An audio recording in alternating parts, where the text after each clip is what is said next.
Hi guys, Balaji education Kennedy channel में आपका फिर से स्वागत है।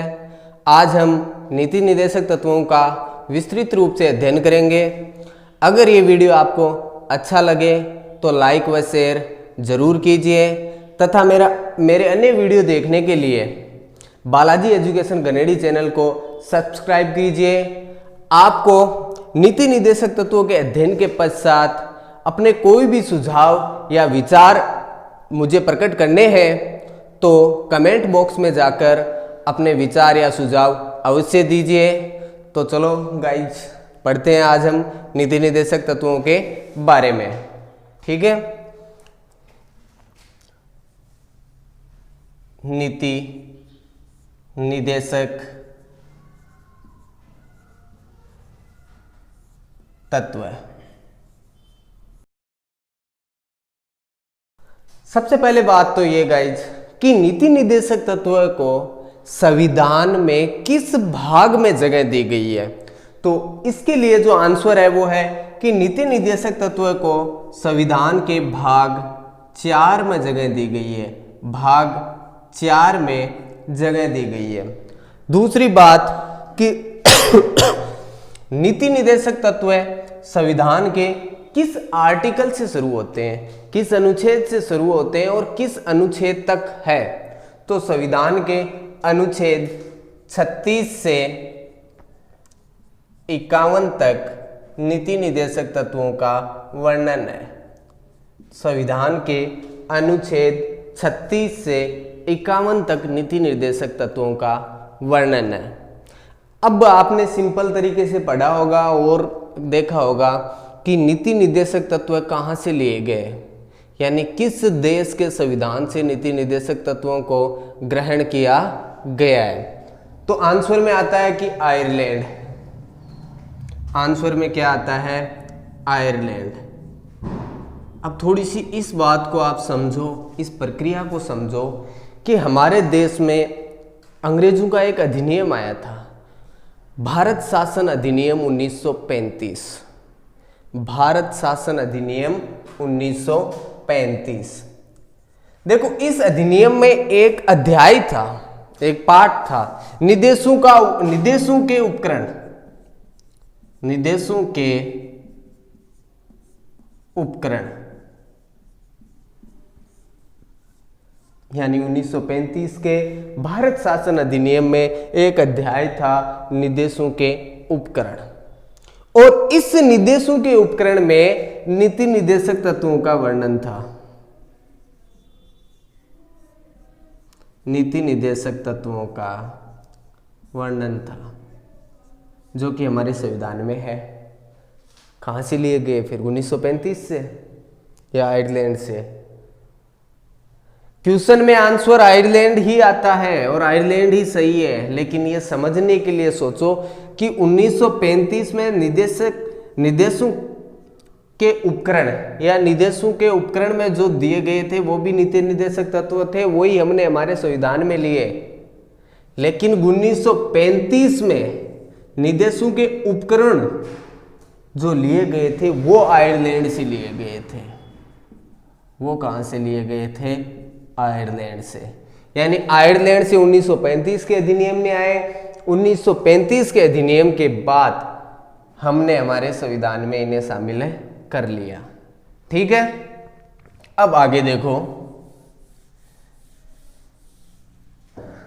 एक सीधा सरल क्वेश्चन आता है कि लोक कल्याण राज्य, संविधान में लोक कल्याण राज्य की अवधारणा किस भाग में? भाग 4 में। यानी नीति निर्देशक तत्वों का उद्देश्य क्या है भाई? इनका उद्देश्य क्या है मेन? तो इनके उद्देश्य में हम लिखेंगे लोक कल्याणकारी राज्य की स्थापना करना। लोक कल्याणकारी राज्य की स्थापना करना। क्या है देखो, अब समझो। नीति निर्देशक तत्व भाग 4 में है, अनुच्छेद 36 से 51 तक है। नीति निर्देशक तत्व आयरलैंड से लिए गए हैं। नीति निर्देशक तत्वों का उद्देश्य क्या है? लोक कल्याणकारी राज्य की स्थापना करना। अब पराय कर ये पूछ लिया जाता है या आता है कि नीति निर्देशक तत्व और मूल अधिकार में अंतर क्या है।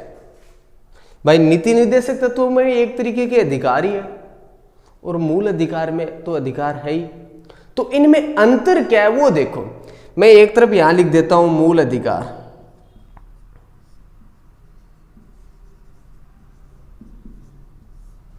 और यहां लिख देता हूं नीति निर्देशक तत्व है।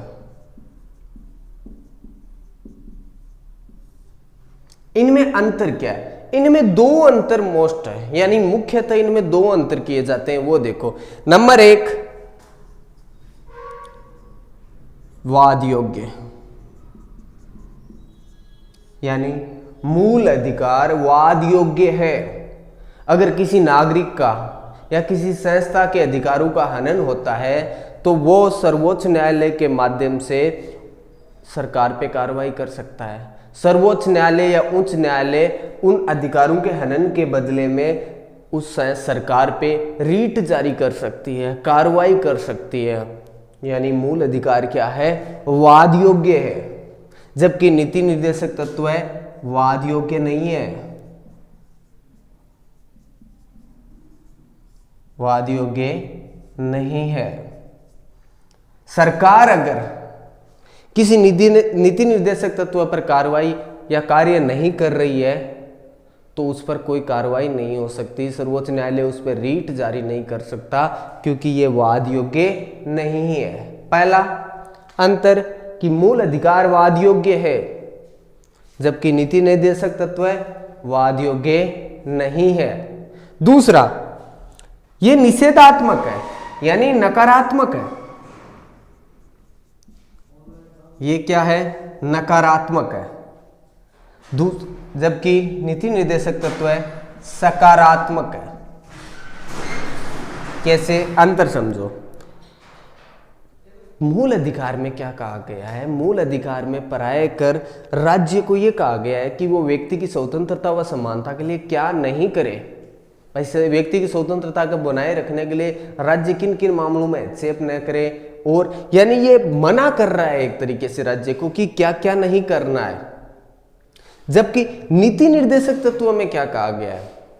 नीति निर्देशक तत्व एक तरीके से सकारात्मक है कि राज्य, समाज, इनके कल्याण या व्यक्ति के सर्वांगीण विकास के लिए राज्य को क्या क्या करना चाहिए।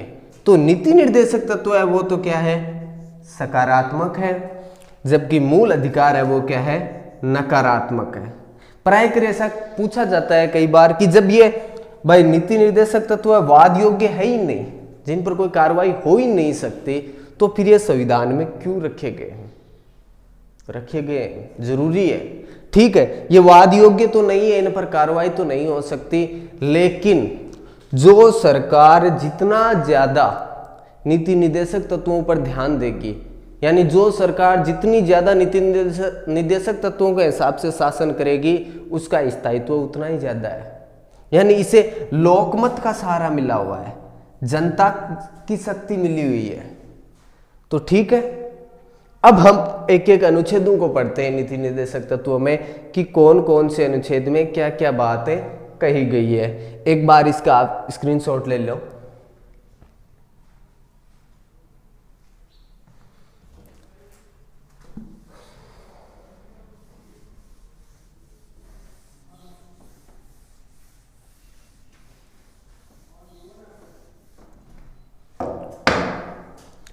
सबसे पहले हम बात करते हैं नीति निर्देशक तत्वों में अनुच्छेद 36 की। देखो अनुच्छेद 36 में क्या कहा गया है? अनुच्छेद 36 में राज्य को परिभाषित किया गया है। अनुच्छेद 36 में किसको परिभाषित किया गया है? राज्य की परिभाषा दी गई है। मैंने मूल अधिकार पढ़ाते समय आपको अनुच्छेद 12 में भी लिखा था कि अनुच्छेद 12 में भी किसकी परिभाषा दी गई है? राज्य की परिभाषा दी गई है। तो 12 और 36 में अगर आपको सीधे तरीके से पढ़ना है कि 12 और 36 में से महत्वपूर्ण या बड़ा अनुच्छेद कौन सा है, तो मेरा जवाब होगा अनुच्छेद 12 बड़ा है।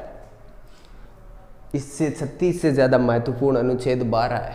राज्य की मूल परिभाषा अनुच्छेद 12 में दी गई है। अनुच्छेद 36 में स्पष्ट रूप से यह लिखा हुआ है कि राज्य की परिभाषा वही है जो अनुच्छेद 12 में दी गई है। यानी अनुच्छेद 36 के हिसाब से राज्य की परिभाषा क्या है, जो अनुच्छेद 12 में दी गई है वही। ठीक है, अब बात करते हैं अनुच्छेद 37 की। अनुच्छेद 37 देखो, इसमें दो बातें कही गई है। नंबर एक बात, यह वाद योग्य नहीं है, यह वाद योग्य नहीं है। यानी अनुच्छेद 37 में यह कहा गया है कि नीति निर्देशक तत्वों को न्यायालय में चुनौती नहीं दी जा सकती क्योंकि यह वाद योग्य नहीं है।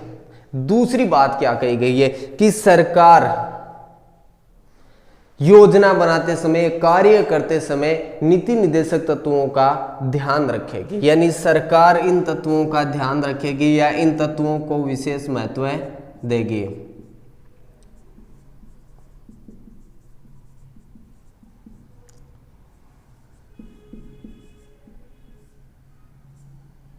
ठीक है, अब अनुच्छेद 38 क्या कहता है? देखो, ये 36 और 37 में किसी नीति निर्देशक तत्वों का वर्णन नहीं है। ये तो सिर्फ 36 में राज्य की परिभाषा आई, 37वें में ये बताया गया कि ये वाद योग्य नहीं है और सरकार इन तत्वों के हिसाब से शासन करेगी। ठीक है, अब 38 में आता है। अनुच्छेद 38 क्या कहता है? अनुच्छेद 38 ये कहता है कि सरकार ऐसा कार्य करेगी जिससे समाज में सामाजिक, आर्थिक और राजनीतिक न्याय की स्थापना हो। यानी अनुच्छेद 38 में क्या कहा गया है? अनुच्छेद 38 में कहा गया है सामाजिक, आर्थिक व राजनीतिक न्याय की स्थापना हो। यानी सामाजिक, आर्थिक और राजनीतिक न्याय के बारे में चर्चा कहां की गई है? अनुच्छेद 38 में। और सिर्फ पूरे संविधान में दो ही जगह सामाजिक, आर्थिक और राजनीतिक न्याय के बारे में कहा गया है। नंबर 1 प्रस्तावना में और नंबर 2 अनुच्छेद 38 में। ठीक है, कि भाई अनुच्छेद 38 में क्या कहा गया है? अनुच्छेद 38 में कहा गया है सरकार ऐसे कार्य या ऐसी योजना बनाएगा जिससे सामाजिक, आर्थिक व राजनीतिक न्याय की स्थापना हो। ठीक है, अब देखो अनुच्छेद 39 को पढ़ते हैं। अनुच्छेद 39 में क्या कहा गया है? पहले आप थोड़ा सा इसे समझ लो। 39 में मैंने आपको मूल अधिकार पढ़ाते हुए समय बताया था कि अनुच्छेद 14 यानी समानता का अधिकार, अनुच्छेद 19 यानी स्वतंत्रता का अधिकार व नीति निर्देशक तत्व अनुच्छेद 39, इनके बीच में अगर टकराव हो जाए तो प्राथमिकता किसे दी जाएगी? अनुच्छेद 39 के बी और सी पार्ट को। अनुच्छेद 39 के बी व सी पार्ट को। समझ गए? यानी नीति निर्देशक तत्वों में सबसे महत्वपूर्ण या सबसे प्रमुख जो अनुच्छेद है वो है 39। वैसे पूरे संविधान में अगर आपको ये पूछे ना कि संविधान का सबसे महत्वपूर्ण अनुच्छेद कौन सा है, तो वो होगा अनुच्छेद 13, क्योंकि उसमें न्यायिक पुनरावलोकन दे रखा है। अब ये न्यायिक पुनरावलोकन क्या है? सर्वोच्च न्यायालय को ये लगे कि व्यवस्थापिका ने जो कानून बनाया है वो संविधान के विपरीत है या मूल अधिकार के विपरीत है, संवैधानिक ढांचे के विपरीत है, तो वह उस कानून को अनुच्छेद 13 के अंतर्गत निरस्त कर सकती है, अवैधानिक घोषित कर सकती है। यानी संपूर्ण संविधान का सबसे महत्वपूर्ण अनुच्छेद 13 है, जबकि नीति निर्देशक तत्वों का सबसे महत्वपूर्ण अनुच्छेद 39 है। मूल अधिकारों में अम्बेडकर साहब ने अनुच्छेद 32 माना है, जबकि आपातकाल में स्थगित न होने वाला अनुच्छेद 21 प्राण व दैहिक स्वतंत्रता है। ठीक, अब इसमें क्या कहा गया है? इसमें एक बात तो ये कही गई आपको याद रखने के लिए समान कार्य समान वेतन। यानी सरकार ऐसा प्रयास करेगी, ऐसा कार्य करेगी जिससे सभी को समान कार्य के लिए उनको क्या मिले, समान वेतन मिले। दूसरी बात क्या कही गई है, सरकार बौद्धिक विकास के संवर्धन का प्रयास करेगी, सरकार व्यक्तियों के स्वास्थ्य संबंधी योजनाएं व कार्य बनाएगी। ये सभी बातें अनुच्छेद 39 में कही गई है।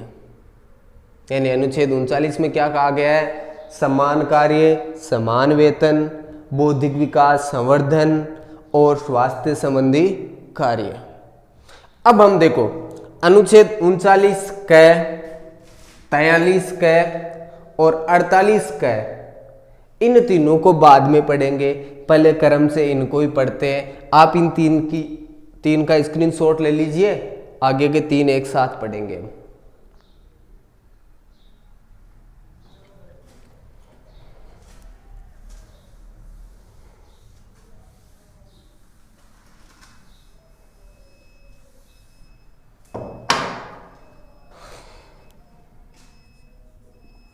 अनुच्छेद 40, अनुच्छेद 40 में क्या कहा गया है वो देखो। एक तो ये महत्वपूर्ण है, मोस्ट है, बहुत बार पूछा जा चुका है कि सरकार ग्राम पंचायतों का गठन करेगी, ग्राम पंचायतों का गठन करेगी। यानी ग्राम पंचायतों का गठन संविधान के किस अनुच्छेद के तहत हुआ है, अनुच्छेद 40 के तहत हुआ है। बहुत से विद्वानों ने भी ये भी माना है कि संविधान में महात्मा गांधी संविधान सभा के सदस्य नहीं थे, फिर भी उनके दर्शन को, गांधीवादी को, गांधी जी की विचारधारा को अगर आपको कहीं देखना होता है तो वो नीति निर्देशक तत्वों में मिलेंगे।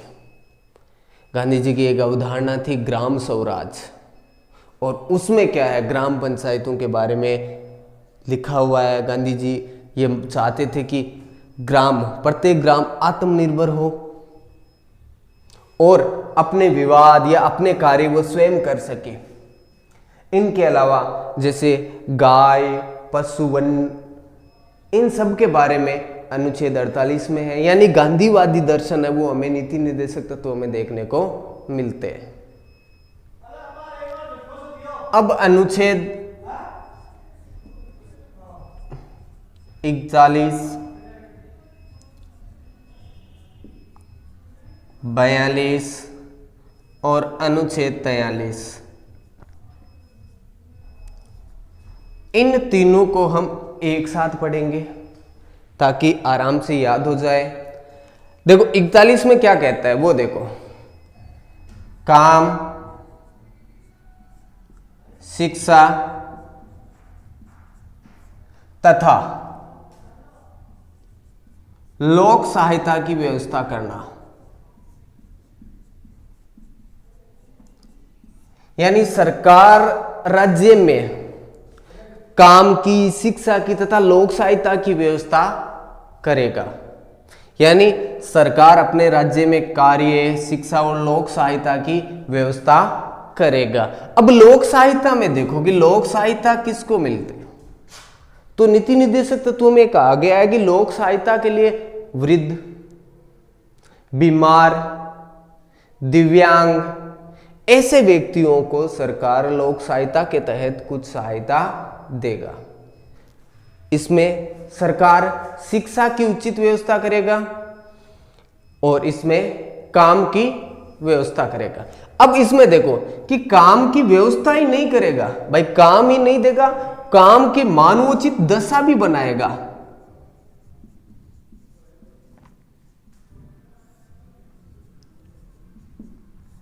आप काम ही नहीं दोगे, कार्य करने जैसी दशा भी उत्पन्न करोगे।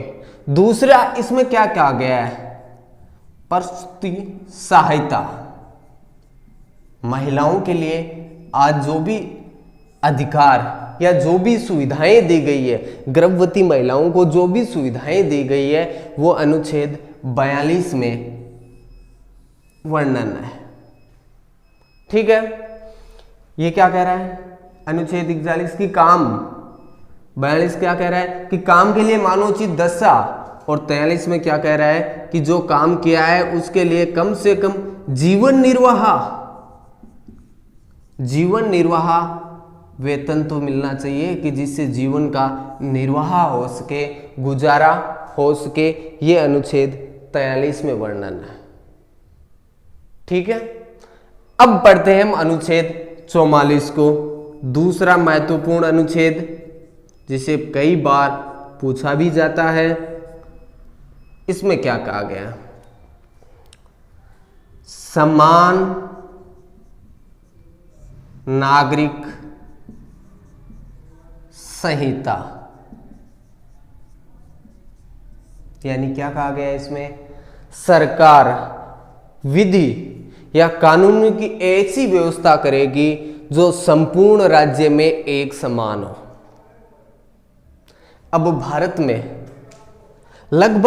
में समान नागरिक संहिता ही है, बस थोड़ा सा अंतर है कि जैसे मुस्लिम के व्यक्तिगत कानून थोड़े से अलग थे, अलग है भी, बौद्ध या जैन इनके थोड़े से व्यक्तिगत कानून, जैसे अभी पीछे 2017 में सायरा बानो का विवाद आया था 3 तलाक से जुड़ा हुआ।